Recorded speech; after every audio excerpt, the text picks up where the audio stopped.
When Brenda screamed common property at my $2 million Marina gate, she had no idea this retired Coast Guard engineer was about to flip her own HOA rules against her and turn her wine parties into her worst nightmare. For 2 years, her Wines and Wines book club had hijacked my private dock every Thursday.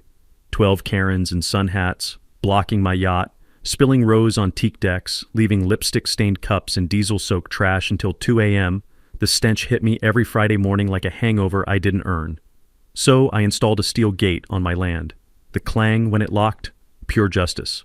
She threatened lawsuits, called her city councilman husband, claimed the dock was community space. I just smiled and pulled out 3 years of time-stamped evidence. Every violation, every lie, every dirty trick she thought nobody was watching. What this power-drunk HOA chair didn't know was that I'd been documenting everything, and payback was about to get very, very public. What would you do if an HOA tried to steal your property? Drop your city in the comments. I'm watching from Naples, Florida. Let me back up and tell you how this whole nightmare started. 3 years ago, I inherited waterfront property in Millfield Cove, Connecticut, from Uncle Frank, a crusty Coast Guard engineer who'd rather rebuild engines than deal with people. Smart man. The property came with 2 separate deeds, the main house where I live and a 6-slip marina Frank built in 1987. We're talking proper permits, environmental approvals, $20,000 in materials. This wasn't weekend DIY. Frank had designed floating docks for the Coast Guard for 30 years. Always check if inherited property has multiple parcels with separate deeds. It's your strongest defense against HOA overreach. Multiple deeds mean multiple property rights that can't be combined without your consent. The marina sat mostly empty when I moved in. Frank's old Boston whaler floated in slip 3, covered in seagull droppings and salt spray. The smell of creosote and diesel fuel reminded me of my own Coast Guard days. Peaceful, exactly what I needed after 3 decades of military service. That peace lasted exactly 4 months. Enter Brenda Kessler, 48, real estate agent and self-appointed queen of the Millfield Cove HOA. Picture a woman who color codes her spice rack and irons her yoga pants. Her husband Roy sits on city council, the kind of politician who remembers your wallet size but not your name. Brenda first invaded on a Thursday in May, leading 12 SUVs down to my marina like some entitled wagon train. I watched from my deck as women in designer athleisure unloaded enough wine to float a small destroyer. The clink of stemware against my custom teak railings made me cringe. "Oh, hi," Brenda chirped when she spotted me. "Just using the community marina for book club. Hope you don't mind." The audacity hit me like a slap. "This is private property. My uncle built this on his own land." Her smile froze, but those shark eyes went calculating. "Well, there's obviously been some confusion. Waterfront amenities are community resources here. I'll have someone research the paperwork." That someone was Roy, who magically discovered an HOA covenant claiming shared access to recreational waterfront facilities. Never mind, this marina existed a decade before their HOA was incorporated. Details, right? Here's where it gets infuriating. Instead of just asking to occasionally use the dock, Brenda declared it community property and started charging her book club members $50 each for marina access fees. She was literally profiting off my property while telling me I had no say in the matter. Every Thursday became my personal hell. The Wines and Wines Club, though I never saw them crack anything but Chardonnay, would arrive like an invading army, blocking my boat access, rearranging my furniture, leaving disasters of lipstick-stained cups and soggy cheese plates floating in the water. The sound of their wine-fueled cackling at midnight made my blood pressure spike. These weren't quiet book discussions. They were full-blown parties with speakers, gossip sessions, and enough drunk drama to power a reality show. When I politely asked them to clean up, Brenda would pat my arm like I was a confused dog. "Marcus, don't be antisocial. Community spirit makes Millfield special." Community spirit? Lady, you're running an unlicensed commercial operation on my private dock and pocketing the cash. The breaking point came when security footage caught one of her wine-drunk friends trying to steal my uncle's restored Boston whaler. A blonde in a Wine Mom t-shirt was fumbling with the ignition, while her crew cheered her on like it was spring break. That's when I installed the $12,000 steel gate with electronic locks and enough cameras to make the Pentagon jealous. The look on Brenda's face when that gate clanged shut for the first time, priceless. But here's what I didn't expect. Instead of backing down like any reasonable person, Brenda declared total war. And honestly, I'd been hoping she would. The morning after I locked Brenda out, she filed a formal HOA complaint accusing me of antisocial behavior detrimental to community harmony. The smell of fresh coffee turned bitter in my mouth as I read her 3-page manifesto, claiming I was hoarding community resources and displaying hostility toward neighborhood traditions. Tradition? Lady, your wine parties started 2 years ago, not 2 centuries. But Brenda wasn't playing games. She scheduled an emergency architectural review board meeting for Tuesday morning, conveniently when working people couldn't attend. The agenda item read, Review of Unauthorized Gate Installation Restricting Community Waterfront Access. The word unauthorized made my jaw clench. I'd pulled proper permits like any law-abiding citizen. Her secret weapon was a copy of the 1997 HOA covenants, claiming all waterfront recreational facilities fell under community jurisdiction. She'd highlighted every section in hot pink marker, probably while sipping her morning mimosa and plotting my downfall. Most people would panic at this point, but 3 decades in the Coast Guard taught me that paperwork wars are won by whoever does their homework first. While Brenda planned my public execution, I was at town hall digging through filing cabinets that reeked of old cigarettes and bureaucratic despair. Town clerk Mrs. Henderson, a sharp woman who'd been filing documents since the Carter administration, pulled out my uncle's original 1987 Marina permits. Frank was thorough, she said, adjusting wire-rimmed glasses. These permits specifically state the marina was built on private lot 47B, completely separate from residential lots under HOA control. Then Mrs. Henderson dropped a bombshell that made my blood freeze. Your neighbor, Mrs. Kessler, requested these same documents 6 months ago. She leaned closer, lowering her voice. Before you even moved here. She asked specifically about adverse possession laws, how long someone needs to use property before claiming ownership. The pieces clicked together like a weapon being assembled. This wasn't some spontaneous power grab. Brenda had been planning this marina theft since before I'd unpacked my first box. She'd researched the legal angles, probably discovered that 15 years of continuous use could establish adverse possession rights in Connecticut, and figured 2 years of wine parties would be enough to muddy the waters. The woman was playing a long game, and I'd walked right into her trap. Armed with Frank's permits and deed restrictions, I showed up to Brenda's kangaroo court, ready for battle. The HOA meeting room stunk of vanilla air freshener and manufactured outrage. 12 neighbors slouched in folding chairs, looking like they'd rather be getting root canals. Brenda opened with a PowerPoint titled Preserving Community Values, because nothing says grassroots like corporate presentation software. She'd photographed my gate from every angle, adding dramatic red arrows pointing at the lock like it was evidence of terrorism. This barrier, she announced, laser pointer clicking with prosecutorial precision, represents selfish individualism threatening our community fabric. The woman had talking points about my exclusionary fence, creating social division. She claimed 3 families were considering moving because of my antisocial hostility. Her bangles clinked against the podium microphone with each accusation, creating this annoying metallic rhythm that matched her rehearsed outrage. When she finished assassinating my character, I stood with my manila folder. Before we discuss community values, let's discuss property law. I spread Frank's permits across the table like a royal flush. This marina was built entirely on Lot 47B with a separate deed, environmental impact study, Coast Guard floating dock approval, town permit specifically exempting marina facilities from HOA jurisdiction. Dead silence except for fluorescent lights buzzing like angry wasps. Brenda's face went through 5 stages of grief in 10 seconds. Confusion, denial, anger, bargaining, and pure panic as she realized her research had missed crucial details. Furthermore, I continued, savoring the moment, the 1997 HOA covenants explicitly cover residential lots 1 through 46. Lot 47B isn't mentioned because it was already developed and specifically excluded from association control. Board member Tom Rodriguez, a decent mechanic who probably wanted to be fixing transmissions instead of refereeing neighbor disputes, cleared his throat. So the marina was never HOA property? Never. My uncle negotiated that exclusion in writing before joining the association. Everything's filed, recorded, and legally bulletproof. Brenda scrambled for damage control. There could be implied easements for community access. Maritime law recognizes private property rights. I cut her off, remembering my Coast Guard legal training. Implied easements only apply to necessary access, not recreational party zones. The meeting dissolved into awkward paper shuffling and uncomfortable silence. But as neighbors filed out, I caught the look in Brenda's eyes. Pure rage mixed with desperate calculation. This woman wasn't backing down. If anything, I'd just declared war on someone with connections, resources, and absolutely nothing to lose. She was already speed dialing someone as I walked to my truck, probably activating every political favor her husband had banked over the years. Brenda's revenge came fast and dirty. 2 days after the HOA meeting, a city inspector materialized at my door like a government-issued Grim Reaper.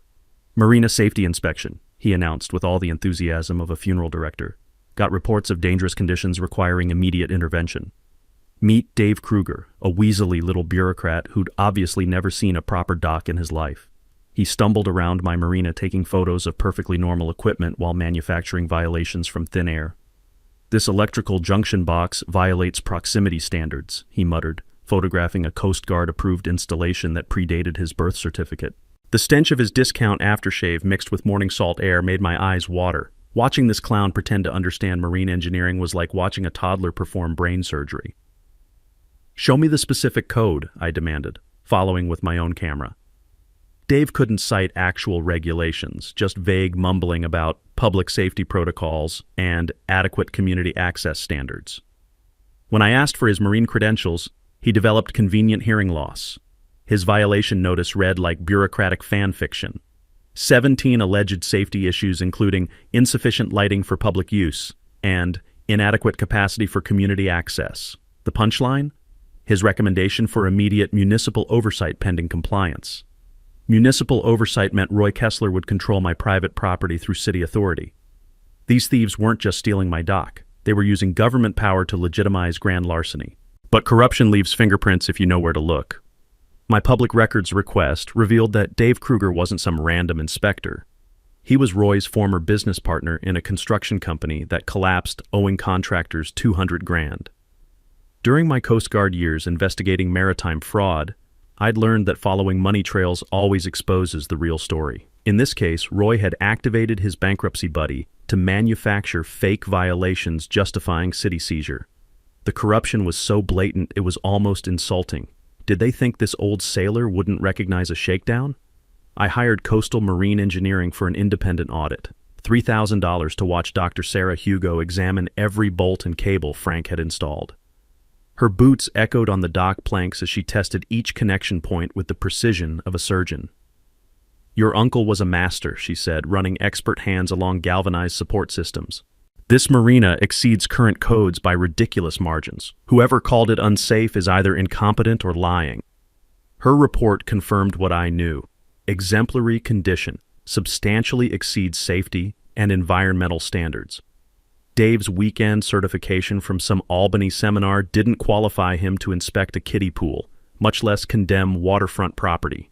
That's when the anonymous packages started appearing. The first envelope contained photocopied HOA minutes from 3 years ago discussing multi-phase acquisition strategy for premium waterfront assets and revenue optimization through slip rental expansion. Someone had highlighted a section about targeting properties with unclear ownership transitions. They'd been planning this heist since before I'd unpacked my sea bags. The attached note read, "They destroyed our family too. Fight back. Eleanor F. Eleanor Fairbanks." I remembered her from the HOA meeting, an elderly woman who'd sat quietly in the back taking notes while Brenda performed her PowerPoint persecution. Turns out Eleanor was one of the original HOA founders who'd helped Uncle Frank negotiate his marina exemption back in 1987. The second package contained bank records showing Brenda's real estate company collecting marina access fees from homebuyers, $47,000 over 18 months. She'd been selling access to my private property, pocketing the cash, then using city inspectors to justify the theft. The woman had turned my inheritance into her personal revenue stream. But Brenda wasn't finished. She organized a grassroots petition claiming my marina caused traffic congestion and environmental damage. 37 signatures demanding city action against my selfish property hoarding. The petition referenced Dave's manufactured safety concerns as justification for immediate municipal intervention. Then came her media blitz. Channel 8 News scheduled an interview about uncooperative veterans disrupting community harmony. The teaser showed Brenda on the public beach, gesturing dramatically at my gate while lamenting, "Newcomers who reject neighborhood cooperation. Rich." This woman had spent 2 years stealing my property, profiting from fraudulent marketing and deploying corrupt officials to manufacture fake violations. Now she was positioning herself as the victim of my antisocial behavior. But every escalation just handed me more ammunition. My attorney was building a federal case that would make Watergate look like a parking ticket dispute. The metallic taste of anger in my mouth reminded me of combat situations. That moment when you realize the enemy has overplayed their hand and victory becomes inevitable. Let Brenda keep digging. She had no idea how deep this hole was about to get, or how many federal agencies were about to take interest in her little municipal corruption scheme. Game on, sweetheart. Brenda went full scorched earth the following week. Channel 8's morning show featured her on the public beach in a crisp white blazer, looking like she was campaigning for sainthood. "We have a decorated veteran who's forgotten the values he once served," she told the camera with Oscar-worthy sincerity. "When neighbors can't share waterfront resources, we've abandoned the spirit that makes America great." The sheer audacity made my breakfast taste like sawdust. This woman was questioning my patriotism because I wouldn't let her steal my dock. She had more nerve than a toothache and half the sense. By noon, she'd organized a Marina liberation protest complete with professionally printed signs reading, "Veterans should share," and "Community over greed." 23 people showed up chanting focus-grouped slogans while staying carefully on public property. Someone had obviously consulted lawyers about trespassing laws. The smell of fresh poster paint mixed with salt air as I watched Brenda work the crowd like a seasoned politician. She was probably practicing for Roy's inevitable mayoral campaign, using my Marina as her stepping stone to higher office. Then came her nuclear option, filing a formal complaint with the State Department of Environmental Protection claiming I was illegally blocking public waterway access. Her written statement alleged environmental crimes and unauthorized dock expansion restricting navigation. DEP Inspector Janet Morrison arrived expecting major violations based on Brenda's dramatic allegations. Instead, she found Frank's 30-year-old Marina in museum-quality condition. "The complaint mentions unauthorized expansion," Morrison said, comparing measurements to the original 1987 environmental study. "But your footprint hasn't changed since initial construction." The metallic snap of her measuring tape echoed across the water as she verified every dimension. Frank had built his Marina so perfectly that the DEP actually used it as a reference standard for other waterfront projects. "Filing false environmental reports is a serious offense," Morrison warned while packing her equipment. $10,000 fines plus potential criminal charges. Someone provided completely inaccurate information. Criminal charges. Brenda had just committed felony false reporting with her signature on official documents. But Roy wasn't finished escalating. He triggered an emergency property tax reassessment, claiming my Marina generated commercial rental income. Overnight, my taxes jumped from $12,000 to $42,000 annually. The timing was surgical, scheduled for the same week as an emergency HOA meeting to modernize waterfront access bylaws. Coordinated assault. Financial pressure through inflated taxes. Regulatory capture through rigged rule changes. Then, the midnight harassment began. Anonymous calls featuring heavy breathing followed by disguised threats. Sell the Marina or face consequences. The background noise sounded suspiciously like Flanagan's Pub, where Roy held court every Tuesday night with his city council cronies. My security system recorded everything, automatically uploading to cloud storage these tech-challenged boomers would never think to target. Eleanor Fairbanks became my secret weapon. This 78-year-old librarian had documented every HOA decision since 1997 with obsessive precision. Her basement looked like a government archive, complete with color-coded filing systems that would make the FBI jealous. The Kesslers destroyed the Henderson family in 2019 using identical tactics, Eleanor explained over coffee in her immaculate kitchen. China cups clinked as she pulled out manila folders thick with evidence. Manufactured code violations, coordinated political pressure, forced sale at half market value. The Hendersons fled to Florida just to escape the harassment. She documented everything: fake inspections, trumped-up violations, mysterious tax reassessments that bankrupted previous victims. The Kesslers had perfected systematic property theft disguised as municipal governance. 3 waterfront families so far, Eleanor continued, her voice shaking with controlled rage. Each time, Roy's construction buddies swooped in to buy distressed properties for pennies, then flipped them for massive profits. It's organized crime with government letterhead. The scope was staggering. This wasn't personal vendetta. It was systematic theft using municipal authority as the weapon. Brenda and Roy had turned city government into their private real estate acquisition machine, targeting veterans and elderly property owners who seemed vulnerable. But they'd made one crucial mistake. During my Coast Guard years, I'd helped federal prosecutors break up similar corruption rings involving harbor authorities and municipal dock permits. I recognized every element of their operation because I'd seen it prosecuted in federal court. The pattern was textbook municipal corruption: create artificial emergencies, manufacture fake violations, coordinate government pressure, then profit from distressed property sales. What made it federal was the systematic nature and the targeting of protected classes, veterans and elderly citizens. My phone was already buzzing with messages from former Coast Guard contacts who'd moved to federal law enforcement. Turns out targeting veterans' property through fraudulent government action triggers very specific federal statutes that carry serious prison time. The amateurs were about to discover that some games have consequences they never imagined. The taste of victory was already replacing the bitterness of anger in my mouth. The envelope arrived on a gray Thursday morning, smelling like old paper and long-buried secrets. Eleanor's hands trembled as she spread yellow documents across my kitchen table while rain drummed against the windows like impatient fingers. "I found these in my basement last night," she whispered, pointing to faded typewriter text that would change everything. The original 1985 HOA incorporation documents everyone thought were destroyed in the municipal building fire. There it was, typed on an ancient IBM Selectric in Eleanor's own careful formatting. Lot 47B Marina facilities shall remain private property in perpetuity, exempt from all community association jurisdiction, covenants, and assessments. Uncle Frank had negotiated bulletproof legal protection 38 years ago, and the only witness was sitting across from me sipping coffee with the satisfaction of a woman who never throws anything away. But Eleanor's document discovery was just the beginning. Her real detective work had uncovered something that explained everything about the Kesslers' desperate escalation. "I've been researching their finances through public records," Eleanor said, producing a folder thick enough to use as body armor. "Roy and Brenda aren't just corrupt, they're financially drowning."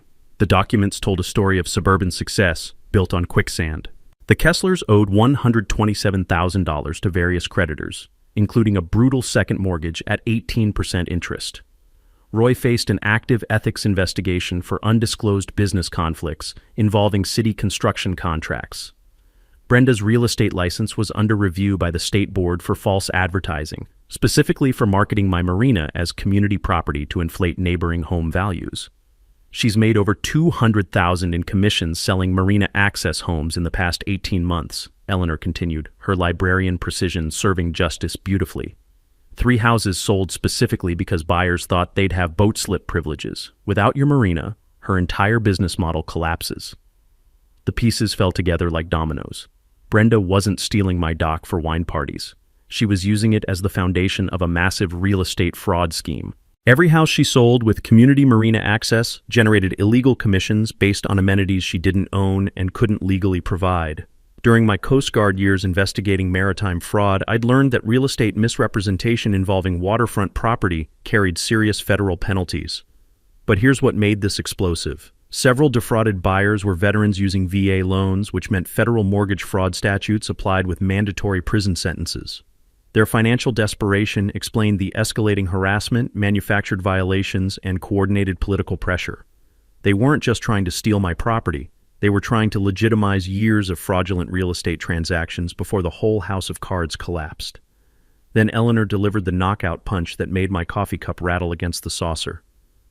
"I found this in my files from 1987, she said, sliding across a handwritten letter in Brenda's distinctive script. The letter was addressed to the HOA board in Brenda's own penmanship. The Frank Hugo Marina exemption is properly recorded and legally binding. Marina facilities on Lot 47B remain private property outside association jurisdiction per incorporation agreement." 36 years ago, Brenda had acknowledged in her own handwriting that she knew the marina was private property. Every claim about community ownership, every violation she'd manufactured, every lie she'd told to government agencies, all deliberate fraud committed with full knowledge of the legal truth. The metallic taste of victory replaced the bitterness of anger in my mouth.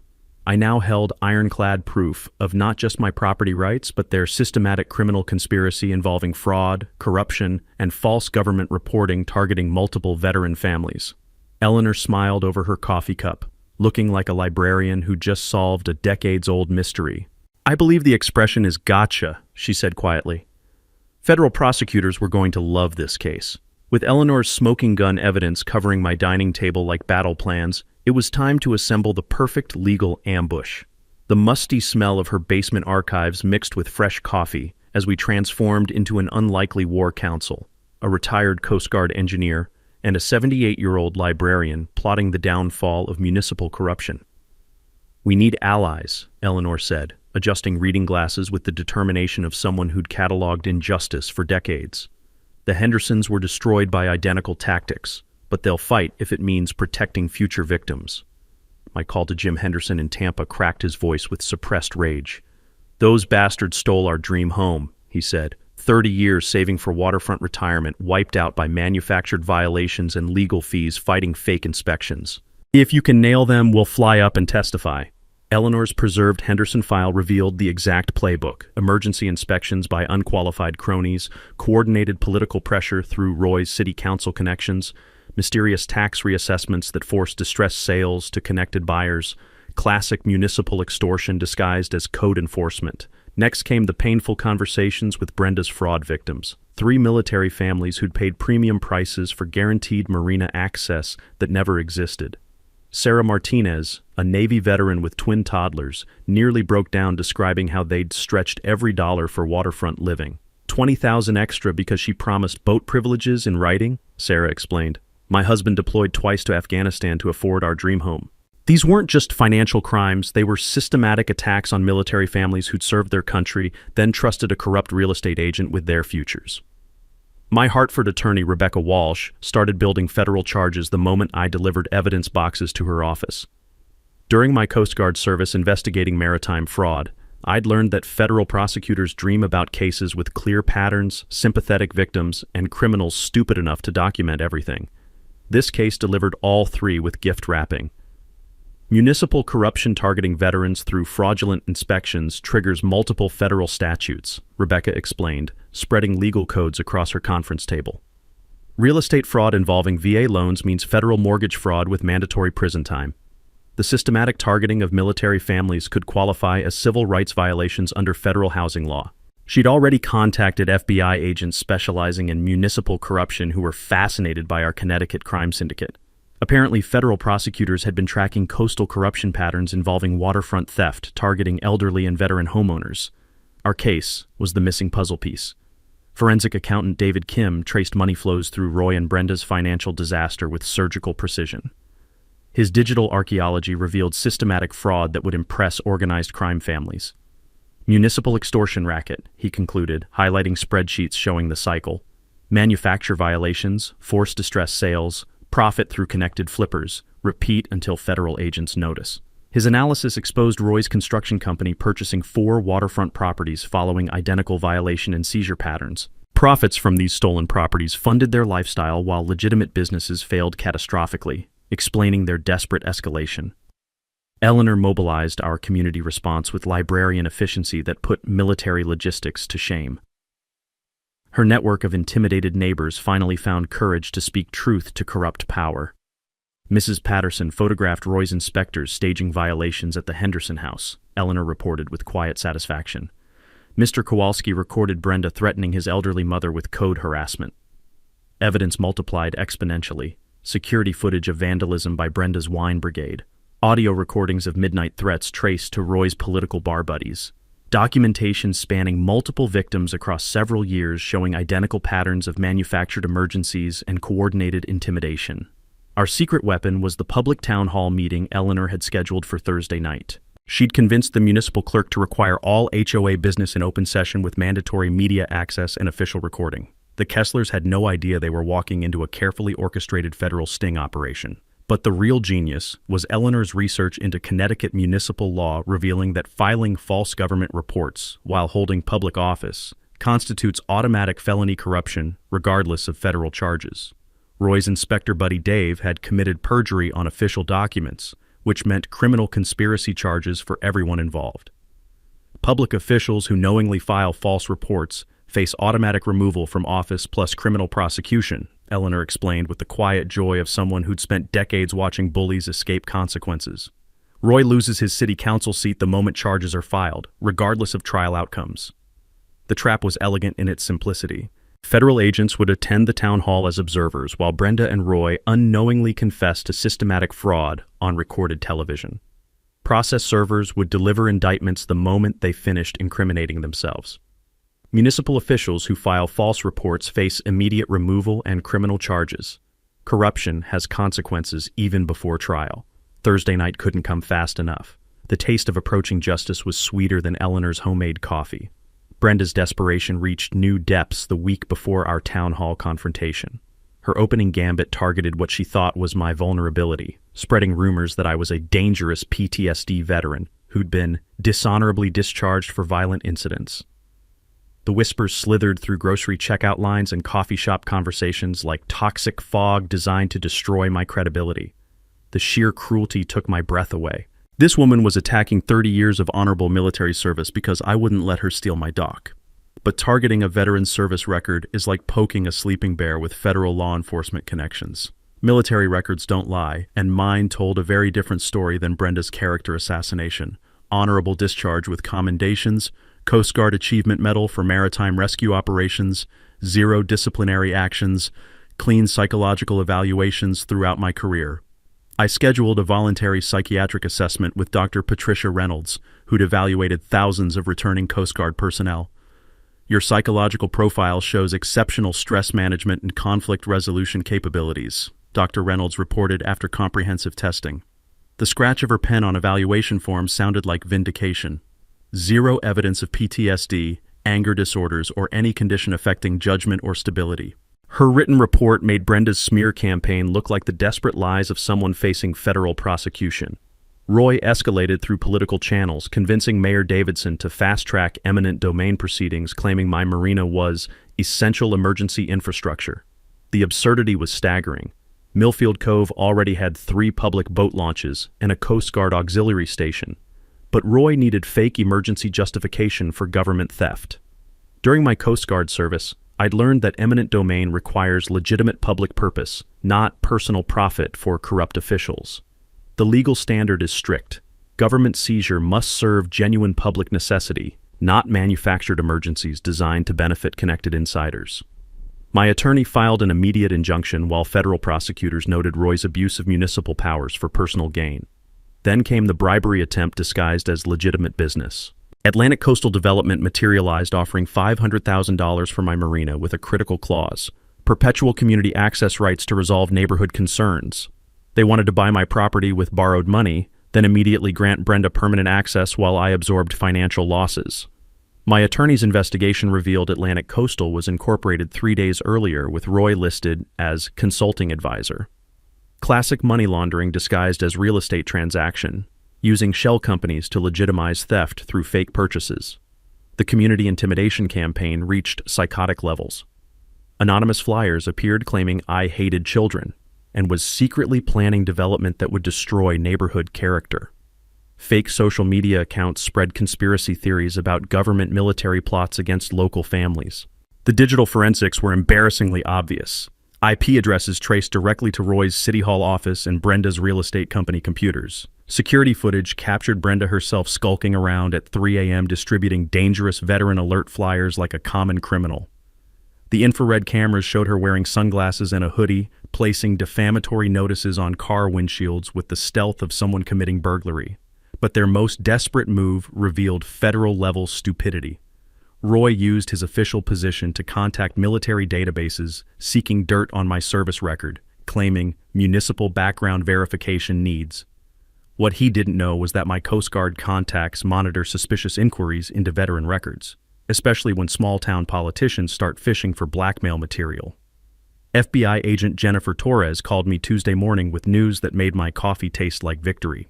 "We've been tracking harassment of veteran witnesses in corruption cases," she explained. "Municipal officials using government access to intimidate veterans crosses into federal territory with serious prison consequences." The coordination between Roy, Brenda, fake Inspector Dave Kruger, and 6 other city officials had created a criminal enterprise using government authority to steal property while intimidating victims. Phone records subpoenaed by federal prosecutors revealed systematic witness tampering that elevated municipal corruption into federal racketeering charges. Eleanor's community organizing had grown into a neighborhood revolt.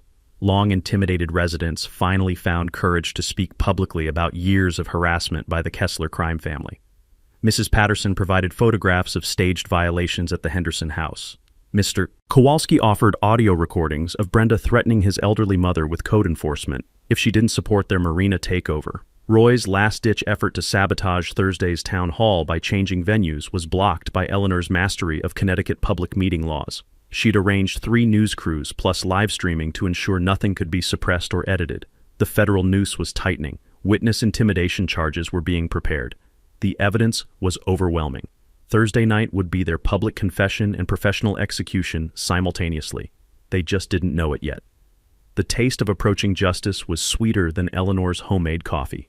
Brenda's final performance was pure desperation disguised as Academy Award-worthy theatrics. Wednesday morning, she staged an accident at my Marina that would have impressed Hollywood stunt coordinators. The smell of salt air mixed with her cheap perfume as I watched from my deck while she carefully positioned herself near a perfectly normal dock cleat. Her choreographed fall was magnificent. Deliberate heel catch, dramatic tumble, writhing on weathered planks like she'd been struck by lightning. The Oscar-worthy performance included theatrical groaning, clutching her ankle with both hands, and crocodile tears streaming down her Botox cheeks as she speed-dialed 911. "Severe injury from unsafe marina conditions," she wailed into the phone. "I need an ambulance immediately." But Brenda had forgotten one tiny detail. My security system captured every second of her performance in crystal-clear 4K resolution. The footage showed her scanning for witnesses, testing her footing, then deliberately snagging her designer heel before launching into injury theater. Paramedic Sandra Lopez arrived with professional skepticism earned from 20 years of insurance scam calls. The metallic click of her medical kit opening punctuated her examination of Brenda's supposedly devastated ankle. "No swelling, no discoloration, full range of motion," Lopez noted with barely concealed eye rolling. "Patient claims excruciating pain but exhibits normal mobility and refuses hospital transport." Translation: faker than a unicorn sighting. Within hours, Brenda filed a $50,000 personal injury lawsuit claiming my dangerous marina conditions caused permanent disability requiring extensive medical treatment. The insurance investigator who arrived Thursday morning watched my security footage and started chuckling like he'd won the lottery. 20 years investigating insurance fraud, and this is the most obvious fake I've ever seen, Mike Hugo explained while replaying Brenda's performance. "She's literally looking at your camera when she stages the fall. We're referring this to the DA for felony prosecution immediately." During my Coast Guard service, I'd learned that insurance fraud involving staged accidents carries mandatory felony charges in Connecticut regardless of the dollar amount. Brenda had just elevated her crimes from municipal corruption to federal fraud prosecution. Roy's nuclear response came through an emergency city council session scheduled for Wednesday evening with 12 hours notice, a deliberate violation of public meeting laws designed to exclude opposition voices. The resolution would declare my marina a public safety hazard requiring immediate municipal seizure. But Eleanor's community network had been monitoring city communications for weeks. Her phone tree activated like a military operation, flooding the meeting with residents demanding their legal right to participate in municipal decisions affecting their neighborhood. Roy's purple-faced rage when dozens of citizens crashed his secret meeting was beautiful to witness. The illegal resolution collapsed under legal challenges and media scrutiny, exposing him as the corrupt official everyone suspected but couldn't prove. Brenda's grand finale arrived Thursday afternoon, a press conference claiming she was the victim of veteran violence and government conspiracy. She limped to the microphone with a walking cane that materialized from nowhere, surrounded by supporters waving professionally printed "Justice for Brenda" signs. "I've been intimidated, harassed, and physically injured by a dangerous veteran who refuses community cooperation," she declared with practiced conviction. City Council's refusal to protect innocent citizens proves how deep this conspiracy reaches. The performance was flawless until Channel 8 reporter Jessica Martinez started asking uncomfortable questions about staged accidents, fraudulent insurance claims, and systematic harassment of veteran families. Brenda's supporters evaporated like morning fog as the interrogation intensified, leaving her alone facing reporters who smelled corruption. But forensic accountant David Kim uncovered the smoking gun that transformed municipal corruption into federal racketeering. Brenda had attempted to bribe insurance investigator Mike Hugo with a consultation fee to overlook obvious fraud evidence. "She offered me 10 grand cash to understand community dynamics," Hugo reported to FBI agents while playing his recorded conversation. Said the security footage was misleading and needed proper context. That's textbook attempted bribery of federal insurance investigators. The bribery attempt triggered automatic federal jurisdiction. Insurance fraud investigations fall under federal oversight when they involve attempts to corrupt investigators or systematic patterns targeting protected classes like veterans. FBI agent Jennifer Torres confirmed what I'd suspected. The Kesslers weren't just small-town criminals. They were running a sophisticated municipal corruption enterprise that had destroyed multiple families over several years. Federal prosecutors were building RICO charges that would dismantle their entire network. Systematic targeting of veterans through fraudulent government action, combined with insurance fraud and attempted bribery of federal investigators, meets our criteria for federal racketeering prosecution, Agent Torres explained. They've graduated from municipal corruption to federal crimes carrying decades in prison. Eleanor's quiet satisfaction was evident as she prepared final documents for Thursday night's town hall. 36 years watching these bullies destroy families, she murmured while organizing evidence folders. Tomorrow night, justice finally gets served. The federal trap was set. The evidence was overwhelming. The criminals had confessed their crimes in writing and on camera. Thursday's town hall would be their public execution disguised as community meeting. Thursday night felt like the Super Bowl of small-town justice. Millfield Community Center overflowed with 3 years' worth of suppressed rage as neighbors packed every folding chair that groaned under the weight of anticipation. The smell of burnt coffee mixed with old grudges, while FBI agent Jennifer Torres positioned herself in the back row, looking like a librarian but taking prosecutor-level notes. 3 news crews aimed cameras at the defendant's table where Brenda sat in her designer armor, crisp blazer, professional makeup, even the ridiculous walking cane from her insurance fraud theater. She worked the crowd with campaign trail smiles, completely oblivious that process servers Tom Rodriguez and Maria Santos were flanking the exits with federal indictments. Roy strutted through the crowd like a conquering hero instead of a corrupt politician about to face federal racketeering charges. His city councilman pin caught the fluorescent lights as he glad-handed supporters who had no clue they were watching his political funeral. Eleanor commanded the front table with folders arranged like artillery shells, each containing evidence that would obliterate years of municipal corruption. Her calm demeanor reminded me of Coast Guard operations, quiet professionals doing devastating work. I opened with military precision. Tonight, you'll see complete documentation of a criminal enterprise operating under municipal authority to steal waterfront property from veteran families. The overhead projector displayed Uncle Frank's 1987 Marina permits while I explained Brenda's 36-year lie. Murmurs rippled through the audience as they realized the scope of deception. Then came the mic drop moment that changed everything. Here's Mrs. Kessler's own handwriting from 1987, I announced, projecting her letter acknowledging my Marina's private status. The distinctive script filled the screen like a smoking gun.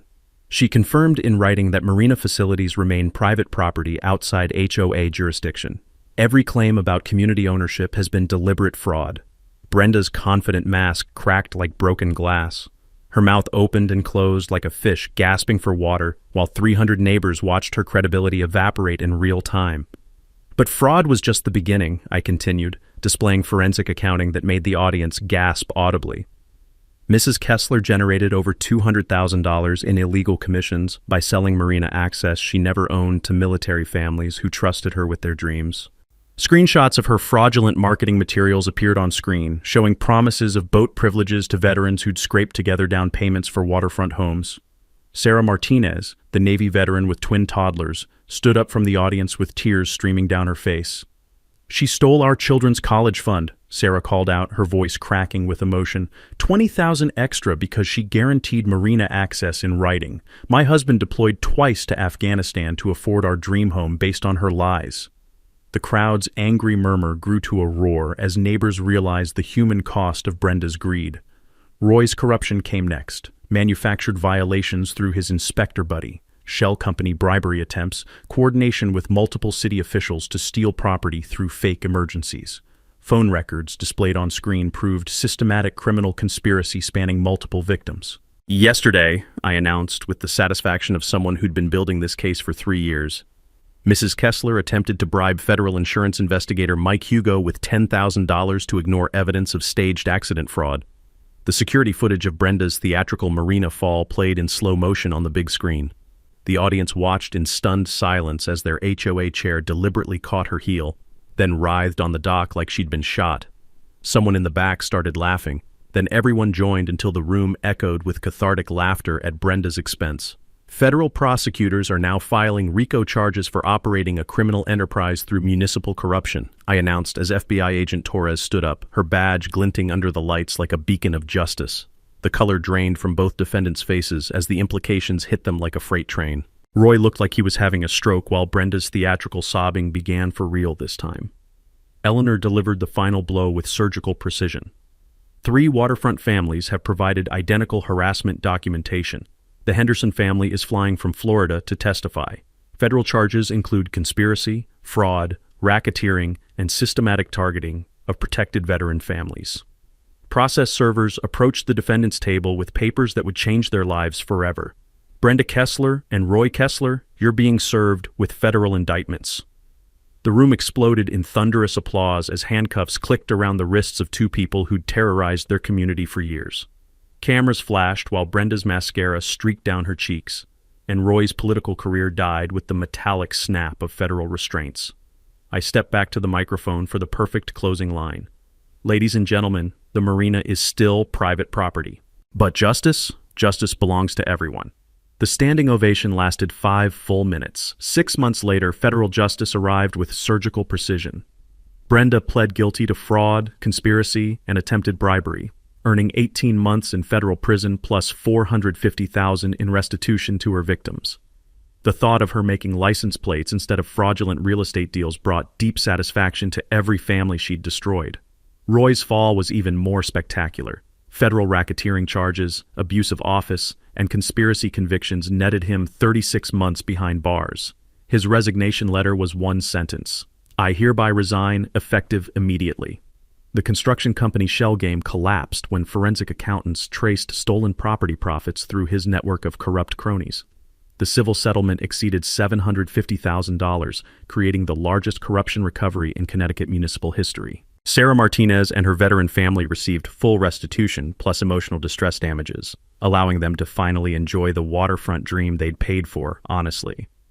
The Henderson family got justice for their destroyed retirement, along with compensation that funded their actual Florida paradise.